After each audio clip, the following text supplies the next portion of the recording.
Donc, on va commencer notre premier sujet, là, qui est tout le temps couple marié versus conjoint de fait. C'est pas parce qu'il y a une bataille, mais c'est plus parce qu'effectivement, il y a des régimes différents dépendant de comment vous êtes ou quoi que ce soit.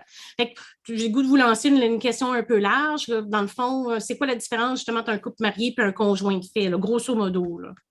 Bien, c'est super important qu'on en parle parce qu'au Québec, l'union de fait est très, très répandue. Il y a même plus d'enfants qui naissent hors mariage au Québec qu'au sein d'un mariage. Et premièrement, puis deuxièmement, il y a plusieurs personnes au Québec qui croient à tort qu'une fois qu'on a des enfants ou qu'une fois qu'on habite ensemble depuis, disons, un an ou plus, bien, on a la même protection que si on était mariés.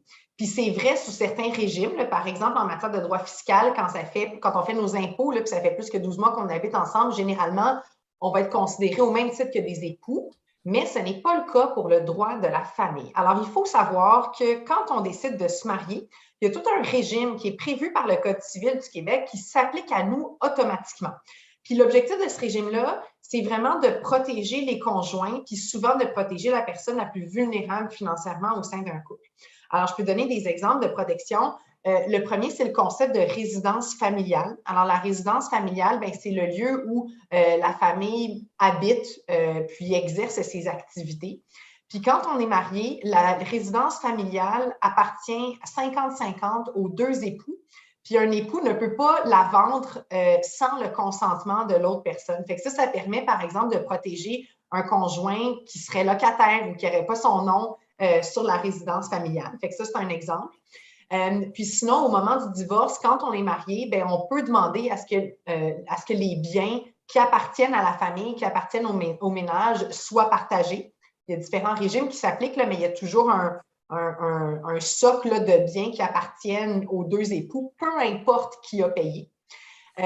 Puis, une autre protection à laquelle je peux penser, bien, c'est quand on est marié, on va hériter automatiquement des biens de notre conjoint. Puis, si on pense à l'inverse, mais si on est en union de fait, puis qu'on n'est pas marié, qu'on a des enfants, puis que le conjoint décède, bien, c'est les enfants qui vont hériter, peu importe leur âge, alors que le conjoint pourrait se retrouver sans rien. Donc, voilà, le mariage offre vraiment un cadre juridique là, qui protège les personnes les plus vulnérabilisées, alors qu'au contraire, en matière d'union de fait, jusqu'à présent au Québec, il n'y a pas d'obligation entre les conjoints. Est-ce que excuse-moi Sophie, est-ce que, Maître Gagnon, il y a une différence pour l'enfant? Pour que ses parents soient mariés ou qu'ils soient en union de fait, est-ce que pour l'enfant comme tel, il peut perdre des droits, des avantages ou des bénéfices si ses parents ne sont pas mariés versus s'ils sont mariés? Oui et non. En théorie, non, parce que les parents, peu importe leur statut conjugal, ont les mêmes obligations envers leurs enfants. Par contre, dans les faits, ce qu'on constate, c'est que les enfants qui sont issus de couples non mariés se retrouvent désavantagés dans l'éventualité d'une séparation par rapport aux enfants qui naissent d'un couple marié. Pourquoi? Parce que bien, malheureusement, encore aujourd'hui au Québec, dans des couples hétérosexuels, les femmes, bien souvent, surtout quand elles ont des enfants, vont gagner moins que le mari. S'il y a une séparation, c'est la femme qui a ne serait-ce qu'une garde partagée, puis pire encore dans le cas d'une garde exclusive, si elle ne bénéficie pas des protections dont j'ai parlé, à savoir la résidence familiale, le partage des biens, la prestation compensatoire, elle va avoir moins de sous. Puis si elle a moins de sous, ben c'est les enfants, au final, qui vont en payer le prix. Mais elle a droit quand même à une pension alimentaire, je pense. Mais elle va pouvoir demander une pension alimentaire pour les enfants, mais pas pour elle-même. OK. C'est ça une des grosses distinctions. Fait que, si on résume grosso modo, c'est qu'en principe, quand tu es marié ou uni civilement, c'est la même chose. Hein? C'est synonyme. Tu as des mariages religieux ou tu as des mariages civils. Donc, ça, c'est la même chose versus conjoint de fait. Sauf que les grandes protections sont au niveau de la résidence familiale. Fait que même si ton nom n'est pas sur l'hypothèque ou quoi que ce soit, tu es protégé et tu obtiens en principe 50% automatiquement. Tu peux demander une pension pour toi. Exactement. Et aussi, le patrimoine familial, c'est aussi les économies et tout ça. Que si tu n'es pas marié, s'il y a le partage, tu n'auras pas tout ça. Oui, c'est ça exactement. Fait que c'est vraiment le mariage. C'est drôle parce que, tu sais, dans la vie de tous les jours, on y pense comme une aventure romantique. Moi, je me suis mariée cet été, puis c'était pour ça que je le faisais. Sauf que dans les faits, en droit, c'est surtout un filet de sécurité économique qui vise à protéger les personnes les plus vulnérabilisées. Puis on va en parler un petit peu plus tard, mais Il y a tellement une grosse différence entre les régimes, puis c'est tellement désavantageux souvent pour les femmes que c'est pour ça que ça fait plusieurs années au Québec qu'on réclame que le droit de la famille soit modifié pour que même les conjoints de fait soient protégés par le droit. C'est ça, la réforme qui va être notre 4e point aussi. Mais il y a quand même des lois qui vont reconnaître certains avantages, les mêmes avantages à des conjoints de fait versus si on est marié, par exemple. Tu sais, Alexandre, nous autres, en CNESST, par exemple, ou en Société d'assurance automobile ou en Retraite Québec, beaucoup de lois administratives vont quand même reconnaître que... Ils ont des définitions différentes de conjoints, oui, exactement. Puis c'est pour ça que les gens sont mélangés. Oui. Les gens, justement parce que sous certains régimes, que tu sois marié ou pas, tu as exactement les mêmes droits. Alors, il y a beaucoup de personnes qui présument à tort que c'est aussi le cas en cas de séparation, alors que ce n'est pas vrai, malheureusement. Mais quel conseil que tu donnerais justement aux gens qui ne veulent pas se marier, qui se retrouvent en situation de conjoint de fait comme ça? C'est quoi comme leur plan B, là? Avant, pendant le mariage? Est-ce qu'il y a des options?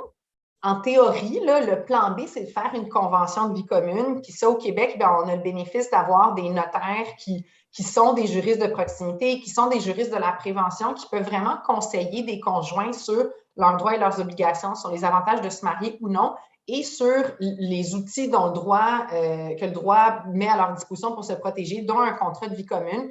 Par contre, dans les faits, c'est rare, là, des conjoints de fait qui font un contrat de vie commune. Fait que ça existe, on peut s'en prévaloir, mais en pratique, ce que les notaires nous disent, c'est que 9 personnes sur 10 qui viennent les voir pour des consultations sur des contrats de vie commune, ils repartent et ils ne reviennent plus jamais. Oui, OK. Vous, est-ce que vous en faites des services comme ça, Maître Gagnon, à Juripop? Bien, chez Juripop, on n'a pas de notaire. Mais on fait du droit de la famille, donc on pourrait, nos avocats, nos avocates pourraient en faire, mais c'est plus une spécialité des notaires. Justement, avant d'inviter notre étudiante qui va venir nous expliquer un cas en particulier, justement, par exemple, on parlait de lois administratives là, qui reconnaissent des conjoints ou des conjointes survivantes. Donc, si vous nous écoutez, si vous n'êtes pas marié, puis justement, votre mari, votre conjoint, décède, mais par exemple, à Retraite Québec, vous pouvez quand même être reconnu pour obtenir la rente de conjointe survivante. Si vous êtes en couple, ou dans le fond, ce qu'on dit, c'est vivre maritalement depuis 3 ans. Donc, une renommée, que c'est reconnu devant tout le monde. Vous n'êtes pas obligé de vivre ensemble. On remarque que ça l'aide un peu à la reconnaissance, mais c'est une renommée générale où ce que les gens savent que vous êtes en couple ou quoi que ce soit. Puis quand il y a un enfant, à ce moment-là, le délai passe de 3 ans à 1 an. Donc, c'est pour ça, des fois, qu'effectivement, vous avez raison, il y a de la confusion. Donc, pour une femme, effectivement, ou un homme, qui se sépare puis qui n'est pas marié, il ne peut pas demander de pension alimentaire. Oui, exactement. Il commence à avoir des... donc, les conjoints de fait ont accès aux tribunaux de droit commun, mais ils ne peuvent pas invoquer les concepts de droit de la famille. On a vu dans les dernières années, par contre, des situations où il y avait des couples qui se séparaient, puis il y avait souvent la femme là, qui avait contribué de différentes manières à l'enrichissement de l'homme. Alors, par exemple, un cas classique, là, un homme qui décide un couple qui se part en affaires, mais vraiment, c'est l'homme qui rend les activités, la compagnie est à son nom, c'est lui qui fait de l'argent, puis au quotidien, il paye toutes les dépenses du couple.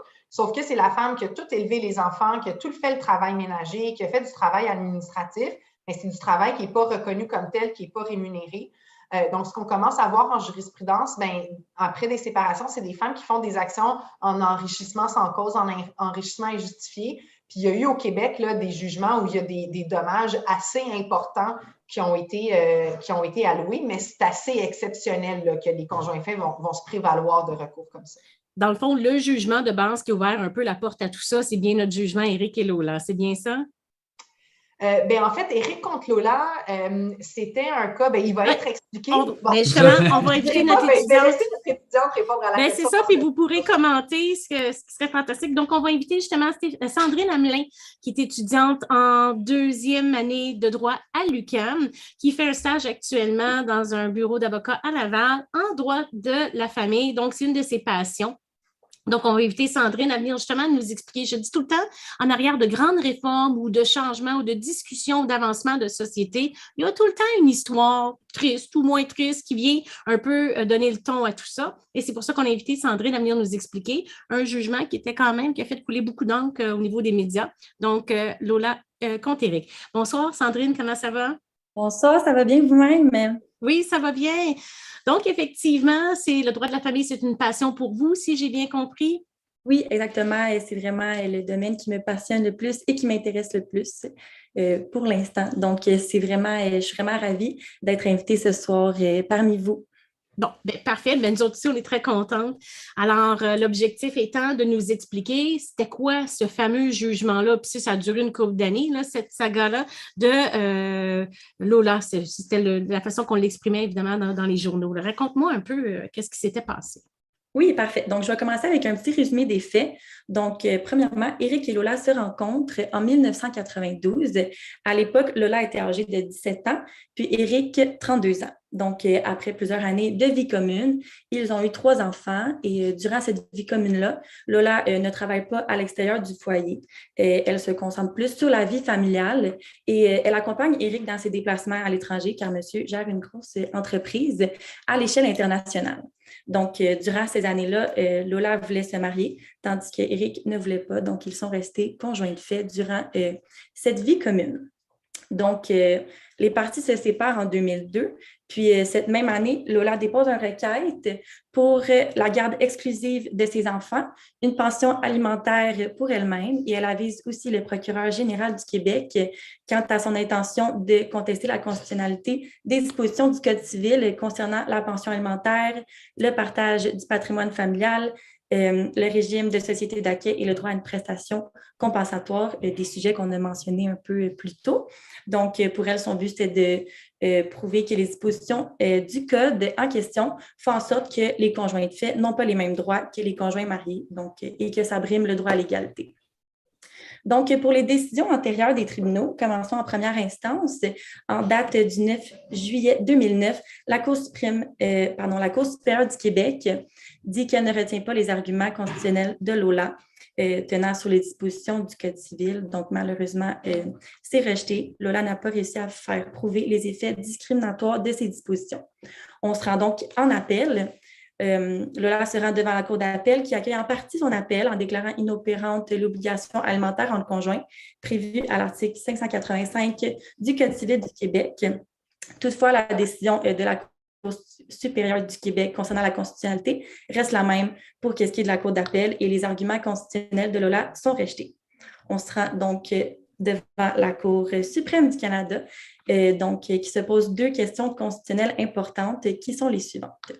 La première, les articles 401 à 430, 432, 433, 448 à 484 et 585 du Code civil contreviennent-ils à l'article 15.1 de la Charte canadienne? Cet article explique que la loi ne fait exception de personne. Donc, pour prouver la discrimination, Lola devait montrer par prépondérance des probabilités que la disposition du Code civil qui sont en litige, comme j'ai mentionné plus haut, crée une distinction désavantageuse et que ce désavantage est discriminatoire vu qu'il vient d'un préjugé ou l'application d'un stéréotype. La Cour a tranché que la distinction entre les 2 régimes n'est pas discriminatoire vu qu'elle ne vient pas par l'application d'un préjugé ou d'un stéréotype. Donc, selon les juges majoritaires, les dispositions en question respectent plutôt l'autonomie et la liberté des conjoints de fait. Donc, la première question est répondue par non.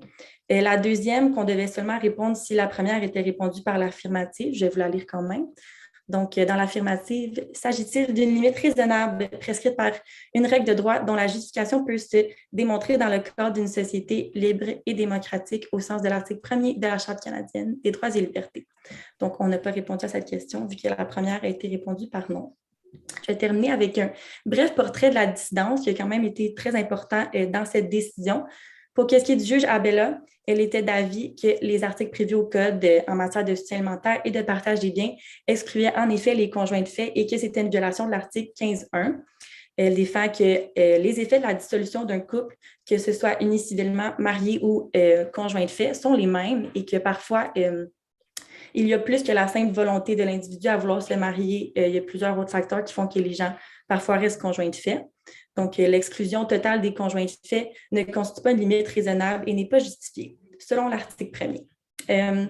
Pour les juges Deschamps, Cromwell et Karatstanis, si je prononce bien, eux, ils sont d'accord avec la juge Abella aussi. Puis, ils sont d'accord que le couple souffrent des mêmes conséquences économiques en cas de rupture, que ce soit marié unicivilement ou conjoint de fait. Puis, finalement, la juge McLaughlin, quant à elle, elle est aussi d'accord avec la juge Abella, mais elle dit que l'atteinte au droit à l'égalité est justifiée au sens de l'article 1er de la Charte, car la loi atteint l'objectif premier du législateur, soit de favoriser le libre choix des individus de se soumettre aux obligations prescrites par la loi. Donc, la Cour suprême a conclu qu'en cas de séparation, les conjoints de fait n'ont aucun droit au soutien alimentaire ni au partage des biens. Donc, on peut conclure que la division et l'importante dissidence est une bonne représentation des opinions qui divergent quand même sur cette question. Puis, je vous redonne la parole pour qu'est-ce qui dit reste. Moi, j'étais sous l'impression, puis là, vous me corrigerez, Maître Gagnon, dans le fond, ce qui se passe, c'est quand la Cour d'appel, là, elle avait quand même reconnu une pension alimentaire à Lola. Je ne me trompe pas. Puis, non, il n'avait pas du tout, elle n'a jamais eu accordé, jamais. Vous êtes sous silence. Excusez-moi, pour ce qui est de la Cour d'appel, ça, je ne pourrais pas vous dire, mais ce qui est à retenir de la décision de la Cour suprême, c'est qu'effectivement, il n'y avait pas eu de pension. Puis c'est suite à ça a suscité beaucoup de questionnements au Québec là, quant à la nécessité de réformer ou non le droit de la famille. Puis on en parlera dans quelques minutes, mais comme Sandrine l'a bien expliqué, ça ne fait toujours pas consensus au Québec. Parce que je pense qu'au Québec, on est la seule province qui a cette espèce de distinction-là. De mémoire, effectivement. Donc, dans toutes les provinces, à ma connaissance, il existe des distinctions entre les personnes mariées et les conjoints de fait, mais il y a quand même un seuil minimal de protection pour les conjoints de fait dans les autres provinces, alors qu'au Québec, on n'a pas plus de droits envers notre conjoint de fait qu'envers notre colocataire ou notre ami là, pour ce qui est du droit de la famille. Même si ça fait 20 ans qu'on est en couple. Même si on a des enfants, exactement. Exact. Puis, donc, malgré ce jugement-là, Sandrine, en quelle année que ça a été rendu ce jugement-là de la Cour suprême? Vite comme ça, j'ai un petit blanc. Ça fait une dizaine d'années, là, ça doit être, ça fait à peu près 10 ans. C'est ça, mais depuis ce temps-là, puis tu sais, j'étais sous l'impression, honnêtement, qu'elle avait quand même eu une pension sous le volet de enrichissement injustifié. Donc, même. Non, parce qu'elle avait, pour faire de l'enrichissement injustifié, il faut vraiment prouver qu'on a contribué à l'enrichissement du conjoint. Donc, les scénarios les plus typiques d'enrichissement injustifié, vraiment, ça va être quand il va y avoir un conjoint qui va démarrer une compagnie, là, puis à laquelle la conjointe va contribuer par du travail qui est non rémunéré. OK. Puis là, c'est ça que vous disiez, qu'il y avait des causes qui commençaient à sortir, qui commençaient dans les dernières années, là, qui sortaient puis qui donnaient des genres de... C'est pas des pensions alimentaires, c'est donc des dommages via l'enrichissement injustifié. Oui, c'est ça. Ce sont vraiment des... Puis ce qui est intéressant dans ces recours-là, c'est que ce sont des recours qui font abstraction du statut de conjoint des personnes. Tu sais, dans le fond, l'argument, c'est de dire, tu t'es enrichi à mes dépens. Ça donne que c'était dans un contexte conjugal ou familial, mais il n'y a pas, tu sais, le droit ne tient pas compte du contexte conjugal ou familial, là. Donc, disons que moi et Alexandre, on travaille ensemble dans l'entreprise, etc., puis on décide de se séparer, puis, tu sais, il ne faisait pas partie de l'entreprise, disons, il pourrait, là, je dis n'importe quoi, mais il pourrait, effectivement, si on a travaillé ensemble, faire cette même genre de procédure au niveau civil. Oui, exactement. Fait qu'on met de côté la question de couple ou quoi que ce soit. Avez-vous d'autres commentaires à ajouter quant à ça, une couple mariée versus conjoint de fait, où on a pas mal fait le tour des informations de base? Sandrine, toi, qu'est-ce que tu en penses? Moi, je trouve que c'est vraiment une décision très pertinente, là, comme pas mal tout le monde ici. Puis, très intéressant, les distinctions entre les régimes et tout.